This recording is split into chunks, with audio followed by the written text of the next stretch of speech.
ସବୁବେଳେ ସମସ୍ତଙ୍କୁ ଯେତିକି ପାରିବ ସେତିକି ସାହାଯ୍ୟ କର।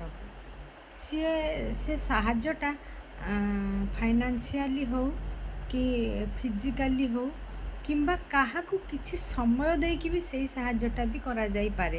କାହାକୁ ତମେ କେତେ ସମୟ ଦେଉଛ? ସମସ୍ତେ ସାହାଯ୍ୟରେ ପଇସା ଦେଇପାରିବେ, କାହାକୁ କ'ଣ ଦାନ ଏମିତି ଦେଇପାରିବେ, କାହାକୁ ଲୁଗାଟେ ଦେଇପାରିବେ, କିନ୍ତୁ ସମୟ କେହି କାହାକୁ ଦିଏନି। ଆଉ ଯଦି ପାରୁଛ ସମସ୍ତଙ୍କୁ ଟିକେ ନିଜର ସମୟ ଦିଅ।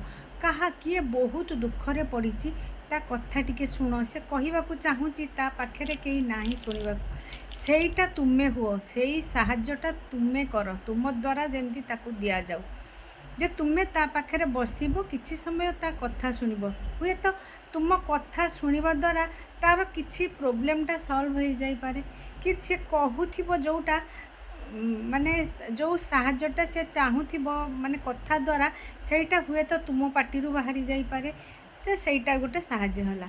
ଯଦି ତୁମେ ସାହାଯ୍ୟ ନ କରିପାରିବ ତାକୁ ଇଆଡ଼ୁ ସିଆଡ଼ୁ କିଛି କୁହନି। ଇଆଡ଼ୁ ସିଆଡ଼ୁ କହିକି ଅପମାନ କଲେ ତୁମକୁ ସେଇଟା ତମେ ସେଇ ଦଣ୍ଡରେ ଦଣ୍ଡିତ ହେବ। କାହିଁକିନା ସେଇଟା ତମ ପାଖକୁ ଯାହା କର୍ମଫଳ ଆମର ଅଛି ସେଇଟା ନିଶ୍ଚିତ ଭାବରେ ଆମ ପାଖକୁ ରିଟର୍ଣ୍ଣ ହୁଏ। ଆମେ ଯେଉଁ କର୍ମ କରିଛୁ ଏ ଜନ୍ମରେ, ଯଦି ତୁମର ସେଇଟା କିଛି ଚାଲିଗଲା, କିଛି ତୁମର ଇରାଡିକେଟ୍ ହେଇଗଲା, ଆର ଜନ୍ମକୁ ଯେତିକି ଥିବ ସେତିକି ବି ତୁମେ ପାଇବ। ଏ ଜନ୍ମରେ ତୁମେ ବହୁତ ଭଲ କର୍ମ କରିଛ, ଆର ଜନ୍ମରେ ତୁମର ଟିକେ ବି ଖରାପ କର୍ମ ଅଛି, ସେଇଟା ଏ ଜନ୍ମରେ ପାଇବ। ତେଣୁ ନିଜ ଜନ୍ମକୁ ଯେତିକି ଦିନ ତୁମେ ଗୋଟେ ମଣିଷ ଜନ୍ମରେ ବଞ୍ଚିକି ରହିବ, ସେତିକି ଦିନ ତୁମେ ଭାବ ଆମେ କାହାକୁ ଗୋଟେ ସାହାଯ୍ୟ କରିବା। ଆମ ସାହାଯ୍ୟ ଦ୍ୱାରା ଯଦି କିଏ ଉପକୃତ ହେଲା, ସେଇଟା ଆମ ପାଇଁ ବହୁତ ବଡ଼ ଧନ ଗୋଟେ, ସେଇଟା ଆମ ପାଇଁ ବହୁତ ବଡ଼ ଗୋଟେ ସଞ୍ଚିତ ଧନ ହେଇକି ରହିବ। କାହିଁକିନା ସେ ଆମ ଦ୍ୱାରା ସାହାଯ୍ୟ କଲା, ସାହାଯ୍ୟ ପାଇଲା। ତାପରେ ଆଉ ଗୋଟେ କଥା, କାହାକୁ କେବେ କଷ୍ଟ ଦେଲା ଭଳିଆ କଥା କୁହନି।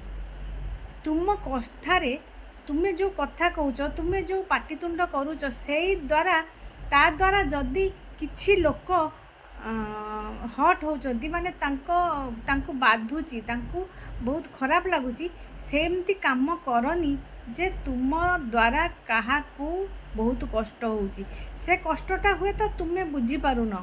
ଯେଉଁ ଲୋକକୁ ସେ କଷ୍ଟଟା ହେଲା, ସେଇ ଲୋକର ଯେଉଁ ଆହାଟା ବାହାରିଲା, ତା ମନରେ ଯେଉଁ କଷ୍ଟଟା ହେଲା, ତା ମନରୁ ଯେଉଁ ଗୋଟେ ମାନେ ଯେଉଁ ନିଶ୍ୱାସଟା ପଡ଼ିଲା, ସେଇଟା ତୁମ ଉପରେ ନିଶ୍ଚିତ ଭାବରେ ପଡ଼ିବ।